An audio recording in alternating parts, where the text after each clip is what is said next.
Good morning, and thank you for tuning in to WDRB Media, the voice of the community. We're the only station giving you double the information and inspiration. Right now, you're listening to Unapologetically Favored, and I am your host on this beautiful Saturday morning, Courtney A. Cottrell. As always, before we start the show, if you want to get to know a little bit more about me and my writing and my books and everything that I do, you can always follow me at unapologeticallyfavored.net. That is my website. Check it out. You can also follow me on all my social media platforms. I'm on Facebook at Unapologetically Favored. I'm on Instagram at Unapologetically CAK. And I'm also on Twitter at the letter U, Favorite Podcast. Send me an email, send me an inspirational story, and who knows, maybe you'll be my next invited guest. Let me know how I can help you better walk in your purpose. Also, don't forget to check out my motivational apparel and gift line at shopfavorite.net. Give somebody you love a little gift of inspiration and motivation. Listen, after all that we have been through in the world over the last 2 years, we can all say that we are a living, walking, breathing testimony. For some of us, our worlds have been flipped upside down, and we have truly come to realize just how strong we really are, because for some of us, our strength was all that we had left to get us through day to day. Some of you right now are probably still carrying burdens, carrying hurt from your circumstances. And with that, you are constantly trying to cover the wounds in your life with a small band-aid instead of working through it so that you could heal. Let me be the first to tell you that covering your wounds does not stop the hurt. You see, you have to face your situations head on. Your circumstances, though, should never be a crutch in your life. They should never define who you are. And today, I want to welcome my good sister with me, who has made it a passion in her life to spread this thought process, this motto, this phrase that she says was given to her by God. And the phrase is, covering the wound doesn't stop the hurt. Miss Trecia Humphries is a native of Jamaica and came to the United States in 1985, where she served in the Navy for 24 years before she retired as a Chief Petty Officer. Today, she is a mother, a leader, a mentor, and now owns her own business, Revealed LLC, where she spreads messages of hope and clarity and a blessing that she feels is her assignment and one that needs to be shared with many.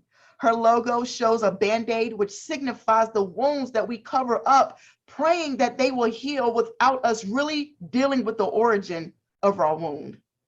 Doing this, we constantly create infections in our lives, and things only get worse from there. It is time for you to remove your band-aid, face your pain, your mental health struggle head on so that your wounds can finally heal. When we come back, we're going to talk with Miss Trecia Humphries about her passion and what it means to stop covering your wounds. You are listening to Unapologetically Favored, and I am your host, Courtney A. Cottrell. This is WDRB Media, the voice of the community, the only station giving you double the information and inspiration. Don't go anywhere, because we'll be right back. Welcome back to WDRB Media, the voice of the community. And for those of you streaming live through the free TuneIn Radio app and through the iHeart Radio app, thank you so much. You are listening to Unapologetically Favored. And I am your host, Courtney A. Cottrell. If you are just tuning in, we are here with Miss Trecia Humphries.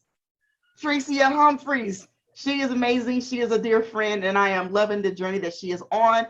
Quick intro: if you want to find out any more about some motivational books, visit my website, Unapologetically Favored, and you can purchase a copy of any three of my books: Unapologetically Favored, Wake Up, Turn Up, Bless Up, and my latest and greatest one, Never Be Afraid to Eat Alone. These books are also available on Amazon, Barnes & Noble's, Books A Million, and other many book retail outlets.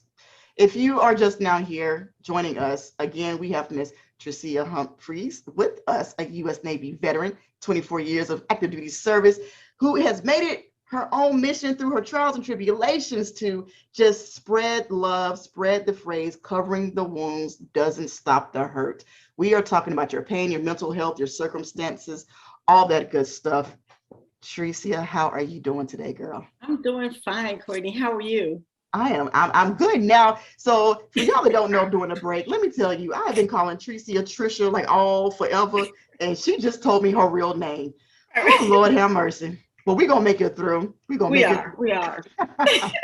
So I want you to tell the listeners, what inspired you to write your business or just come up with this business? Okay, so first of all, I want to tell you, I am absolutely honored to be sitting here with you today. Like I am honored. I'm the one that's honored. And I definitely want to thank you for this opportunity and this platform.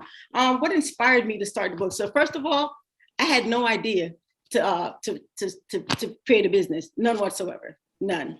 It came to me in a dream one night to get up and make a shirt. I'm looking like, I don't know how to make a shirt, make a shirt saying what? So from the dream, it was like, for one time, I just finally listened to the voices I was hearing. And I got up that day and I sat in my closet at like 2:00 in the morning. And here I am on a website that says, allows you to create a shirt. And I started creating this shirt. And once I started putting it together, it's like I got to a point when I said I had all kinds of phrases on there, but in my mind, it's like a Band-Aid had to be on there somewhere. If I send you examples of what I created, you would laugh your heart out. But once I got the phrase, covering the wound doesn't stop the hurt, it was like automatically a voice said, stop. This is it, don't touch it. And I stopped right then and there. Didn't do anything else to it. Wow. So I know like a couple of days ago, we were talking on the phone and we were talking like mental health and just people covering, just suppressing what they're going through, because a lot of the times people aren't in a point in their life where they are ready to face reality, to deal with, circumstances and situations and experiences they've been through. And I told you I wanted to share this story with you, right? So I'm going to share this story with you. And, for all of the listeners, I don't think I've ever told this story on the show, but I'm going to tell it today. So I have this thing where I talk about a mental bag, and everybody is born into this world with a bag. Right. And as you go through life, this bag is filled with the people that you meet, your experiences, relationships, situationships, encounters, just everything that you experience in life is stuffed in this bag. Over time, this bag becomes heavy.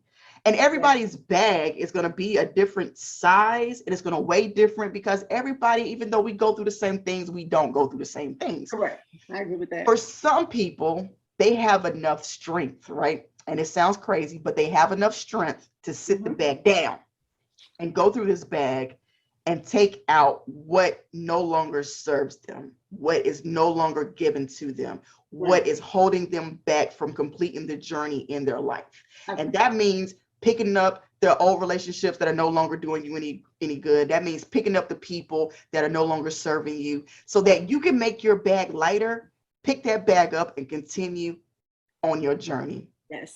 How do you feel about that story? You know what? I absolutely agree with that. And then when we think back and we think of, okay, so let's say I did 24 years in the military, right? 24 years. Along that 24 years, I came in at 19 years old. So I'm coming from, high school, joining the military. So now here I am, this young sailor, Black female, and my goal is like, I always wanted to go in the military, any branch, I don't care what it was, but ended up in the Navy. And it was like, so my passion was I was ready to give the Navy 30 years off the top. ready. I mean, I've been realistic so many times. But the thing about it is, I agree with what you're saying, because I have done that, and because our schedules are so compact, the higher you get in rank and the more, experience you have, it's like, you don't have time to deal with your personal issues, right? Because now you have a junior person, a subordinate, even your peers looking at you for guidance based on how you carry yourself. Right. So now your issue is now pushed to the side, and now you have somebody else's issue down in that bag, right? Even though it's supposed to be your bag, but sometimes in our own personal bag, we carry other people's weight, other people's issues, because somehow we, especially as females, we consider some mothers, naturers and stuff like that. Like, we're here to take care of everybody. We feel that it's our job and our assignment. We're supposed society conditions us like that. You're raised to take care of the household, and and now you have people fighting back because you have a lot of independent women who don't want to get married, don't want to have kids. They don't want to. They're happy, peaceful, mentally, and content by themselves. Yes, that is correct. I totally agree with that. So to be able to, like you said, sitting out, so here I have this bag with 24 years of service. Now I have, I'm going through a divorce. My kids are now leaving for college. Oh, by the way, the Navy had me taking antidepressant medicine, and I didn't even know I was taking antidepressant medication for years. I thought it was for blood pressure and migraines. Oh, wow. So not only did I not get a chance to deal with anything, I couldn't, because the medication was suppressing it. Right. So I didn't really know even what I was going through until I get ready to check out, your final checkout in the military. And they say, hey, are you talking to somebody from mental health? I'm looking like, who? Me? No, for what? Like, what I need to talk to them for? And that's when they told me, hey, you've been taking antidepressant. So now that's kind of making sense. That's why I'm in my bed at night crying, because guess what? In the morning when I get up, I got to show this face of somebody that has nothing going on, no issues, no problem, and walk along that ship, because somebody is always watching you. Somebody's expecting you to be this perfect person. And I'm a strong believer. I'm not perfect, but a strong believer in leading by example. Right. So I always try my best to lead by example. So you will never come back. You shouldn't come back and say, well, how can you tell me to do this if you didn't do it? Right. Or you're not doing it. So I'm trying to walk a straight path because I'm trying to influence at least one person to do the same thing. So I don't have time to deal with anything I have going on. Right. So my bag was heavy. It was heavy, until when I got that shirt, I sat there because I had questions. I needed to know why the phrase, first of all, right. And then why me? Why me? Of all the people, why me? Because there's, everybody has a t-shirt business. Everybody has this, everybody has that. But why that phrase? And I sat on that phrase for 30 days to try to figure out. I had questions. I prayed about it. My mom was like, that sounds like a sermon. When girl, need to do a conference, right? So she's like, that sounds like a sermon. So the more I thought about it, I thought about how much I shopped, how much I traveled, how much I went out with my friends. But at the end of the day, when all that settled down, that same void or whatever was still there. Right. Then I was like, you know what? That phrase is for me because I've lived that. I've done it. My wounds might not be, sexual assault or anything deep like that, but it's still wounds that I've covered up because I haven't dealt with, going through a divorce, separation anxiety from the Navy after doing something for 24 years. And all of a sudden It's like, I feel like the Navy didn't want me anymore. I didn't pick a rank. And now I lost. Right. I lost the Navy. I lost my husband, lost the kids per se, because they're out of the house. So it's time where I live literally like maybe 35 minutes from the base. Once I got off the ship, because on the ship, everybody's around you. You have people you're interacting. So you still feel that, honey, I walk off that ship. I get to my car, let the right song come on. I will cry from Norfolk to Suffolk. Right, because it was like, now I know they're back on the ship and I'm getting ready to go into this empty house with nothing but my thoughts. And I was literally scared to be with my thoughts. Because it's like, the rejection feeling, why this, why that? I did 24 years. Why isn't everything coming together? Like I had this big, complete circle, and I didn't. And I didn't realize it until the shirt. I didn't really pay attention, like studied and concentrated on it, prayed on it, meditated on it, and try to work through it, right? Until the shirt. It made me realize that that's what you do. Like you're traveling, but you're still empty. You're shopping, but you're still empty. You're still hurting. Not even empty, you're still hurting. Right, but you haven't set time, and that, but so doing coaching for the Navy now, that's my big thing now. Yes. I talk about the word vulnerable, and I will ask people, what does it mean to be vulnerable? And even, it doesn't matter who they are. People say that's a weakness. And I have to, unravel that sweater and then knit it back up again to let them know vulnerability is not a weakness. It is a strength, because it takes a strong person to stand up raw in the flesh and say, this is what is wrong with me. Yes. This is what is holding me back. Yes. This is what I'm dealing with, and not care about how the people are going to look at you, what they're going to say about you, because we talk about everybody and then we want to give them flowers when they're dead and gone. No, give them their flowers while they are here. They're standing up saying, hey, this is who I am. It's your job to say, you know what? I don't care. I'm here by your side. What do you need? I'm glad you told me. So now I can walk with you along this journey. Yes. But it's amazing to me how many people think that is a weakness, but vulnerability is a skill. It's not something that people can just wake up and say, I'm ready to go talk to somebody about what I have going on. Because they have to dig in their bag and pull out a situation that's going to stir up so many emotions that they do. It's uncomfortable. They don't want, and we don't like uncomfortable. Yes. We want to be, we want to be congratulated. We want the good hormones. We want the happiest hormones. We want the Bravo Zulus, the good jobs. We want all that stuff that makes us feel good, because it's like the happy hormone release.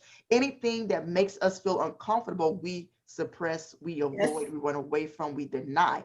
And it takes skill. It's kind of, I always say, kind of like compared to when you know you're at the edge of a pool deck and you're getting ready to jump into the water and you know that water is about to be cold, right? Right. In your mind, you already breathing heavy, your heart's beating fast, Because you were and you haven't even touched the water yet, but you have anxiety already, out the room. and you have already psyched yourself up to know that this water is going to be cold as I don't know what. But Right. as soon as you just say, you know what it is, and you jump in, Yes. it's amazing how the water just warms up. It's amazing how now you're okay. Everything is fine. And now you're inviting other people to get into the water with you. You don't even want to get out the water because the water feels so good. Because if you get out the water, now you're going to be freezing. And that's how I look at, when it comes to, uncovering your wounds, Yes. exposing who you are, dealing with the pains and anxiety and the mental health that you have in life. That's what it is. It takes, you get psyched up because you're going through this. You're not ready to confront it. You're not ready to deal with the pain and bring up old things because you've been just fine, in quotations, suppressing it. Yep. And you don't want it to come to the top. Yep. But it has to come to the top if you want it to heal, close, and move on, and you be okay.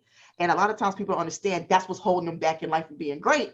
Yep. Is because they are not dealing with situations, and their attitude, their disposition, their thought process, their negative mindset is killing their potential, and they could be so much better. But you know what I've also noticed, Court, ever since I went live a couple of times to say my why, because here I am with a brand. People are like, okay, that's your brand.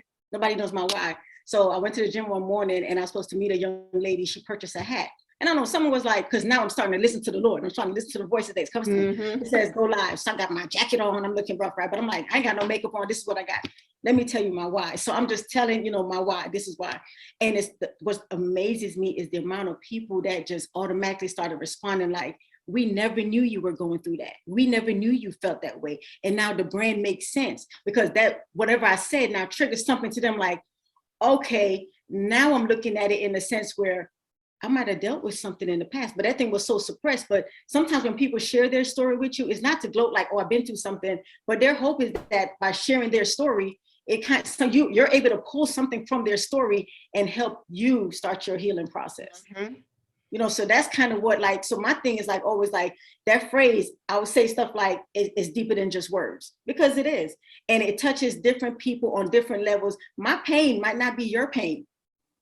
But being in the military, we probably have, some type of similar pain or some type of experience, right? But it also depends on, by me telling you my experience and what I've been through, because we probably serve on different platforms, different things, right? But I might have came across something that you're like, man, I remember when I was a seaman, something that did happen to me. You know what I mean? Right. So my goal is if I'm anywhere selling my products, have my shirt on or whatever, and you walk past and you read my shirt and it means something to you, if you pass me, I say, that's deep. I feel like I win. I feel like I absolutely, I wore my shirt to work today, right? I totally forgot I had a shirt on. This senior officer was there and he was like, I'm walking towards it. I'm thinking he's saying hi. He was like, I like your shirt. That's deep. I'm like, huh? I was like, oh, thank you. And it just meant so much to me because it just goes to show that even when you think people are not looking, they're looking. And what you think is something just average, somebody else is really learning and is healing them. I had a young lady cry in the airport. And the person beside her said, do you go around always making people cry? No, but I'm happy she's crying. That means the words meant something to her. And that's my thing. I just want to get the word out, get the message out, share it, whatever you need to do, right? And I have people that say, hey, I can't wear your shirt to work. I work in the mental health industry. Well, I was like, okay, well, how can I get that message into your workspace, right? So I thought about coffee cups, right? Coffee cups, right? Now you can take it in the workspace. So I try to do different things. It's not just about the sale. It's not just about, getting it out there, but how do I get it out there? How do I get the message in these different locations that's forbidden to wear shirts like this at work? Right. So that, man, I'm telling you, Court, when I start on this thing, man, it's amazing. Just a feeling knowing that those words, man, that's exactly what it is. A movement. That's exactly what it is. Well, hey, y'all, we're getting ready to take a real quick break. And when we come back, we are going to finish up our discussion with Miss Trecia and her. Welcome back to WDRBMedia, the voice of the community. For you that are streaming live through the TuneIn Radio app and through iHeart Radio, you are listening to Unapologetically Favorite with me, Courtney Aker Trail, and Miss Trecia Trecia Humphries. She is here talking about, how to stop covering your wounds because it does not stop the hurt. Covering your wounds does not stop the hurt.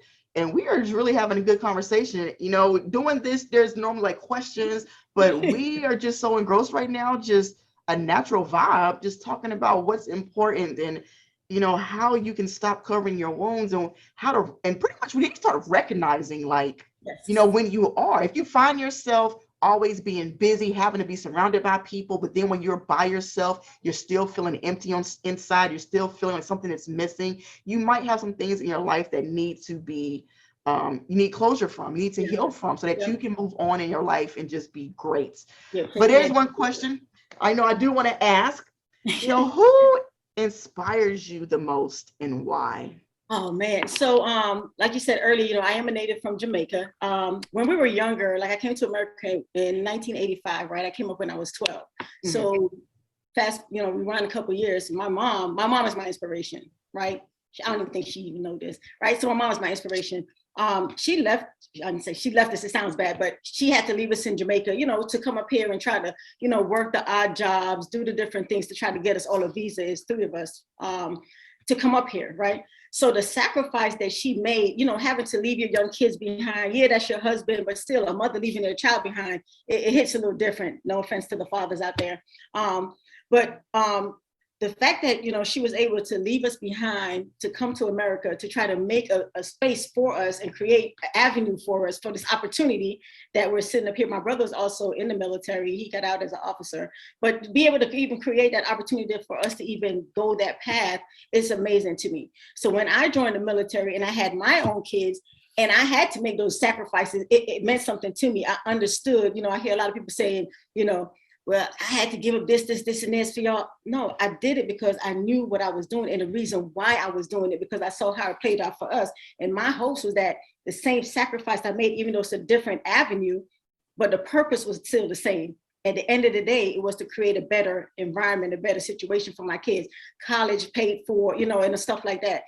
I mean, how often do you have that opportunity? But I knew it's a sacrifice that I learned from her that allowed me to have that mental, the what's the word I'm like a mental toughness. Exactly, yeah, to be able to fight through it, even on those days when it's rough and you standing on the midships at the carrier looking out of the water, like, man, what am I doing? Right. My baby started her cycle. I'm not there to talk her through the process, and just all these different things, right? So, but I knew at the end of the day, I knew it was a sacrifice I was making, and then. I could look at it and say, well, at the end of the day, it cost me my marriage, it cost me this, but it was so much blessings that came along the way. Like me and my ex were amazing friends. The kids are all grown. I got 6 grandkids. I mean, so life is great, but I wouldn't change it. I wouldn't change anything.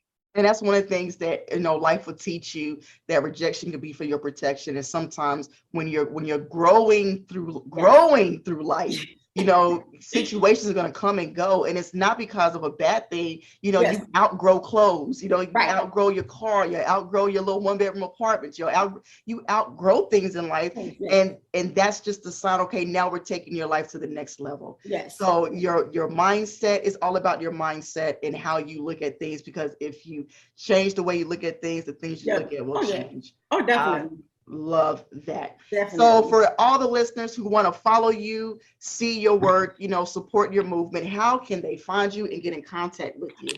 So right now I do have a Facebook page. On Facebook, I'm under Revealed, REVEALED LLC. On IG, it's Revealed_LLC. And if you're interested in apparel, any of the items in the shop, the shop for item for yourself, for a friend, it's revealed-llc.com. But, spread the word, spread the message. Do you do guest speaking events as well, in case they wanted to book you for that? So the thing is crazy. It's funny you act that. So in addition to one of the lives I did recently, my mom, the girl, she just sent it to the pastor. She sent it to people in Jamaica. Go see my baby. And the pastor of her current church actually reached out to me, and for mental health awareness month, he allotted me 2 Wednesdays to speak on mental health awareness. So I was able to go, we did a Zoom. So I did 2 Zoom sessions, and I surprised my mom the following weekend and went down, and girl, the feedback I got from them. And like I tell them, I'm not a professional, but I can speak from what I've experienced. I have friends that have been in a situation. If I don't have the answer, I could try to find it for you. Resources is unlimited. I can get whatever resource I need to get through my many channels. But just the fact that, you have a lot, especially the culture, Jamaican culture, we have, it's different when you tell them, you're going through mental health situations. It's more like, you're crazy, or, because a lot of, it's awareness that the education about the different mental illnesses that are out there is not available. No, excuse me. It's available, but they don't know the resources they need to get it. So that was one of the big things with the month of May, when we did a training with the church. And it was a church that we did it with. So we had people chiming in from all over the place. But yeah, I was able to do 2 guest speaking events, and man, it was a blessing. It was, because I learned during my research, I also educated myself on depression, on anxiety, stuff like that. And those were 2 of the things that I was diagnosed with. And yeah, what trips me out is when people say, you still go through it? Yeah, I still go through it, but I'm learning to cope with it. Right? It's the coping aspect of it. It's not like it just goes away, but how do you cope when you're going through those things? That's the part where you started to, build up your, your healing process of it, the coping mechanism from it. So it's, but definitely I'll come, I love to talk. Hey. Well, I appreciate you so much for hanging out with us today here on Unapologetically Favored. Continue, everybody, to tune in every Saturday at 7 a.m. Eastern Time, right here on WDRBMedia. We are the voice of the community, the only station giving you double the information and inspiration. If at any time you want to share an inspiring story, please contact me on Courtney at unapologeticallyfavored.net. Again, this is Unapologetically Favored, and I am your host, Courtney A. Cottrell. Until next week, keep walking in your purpose.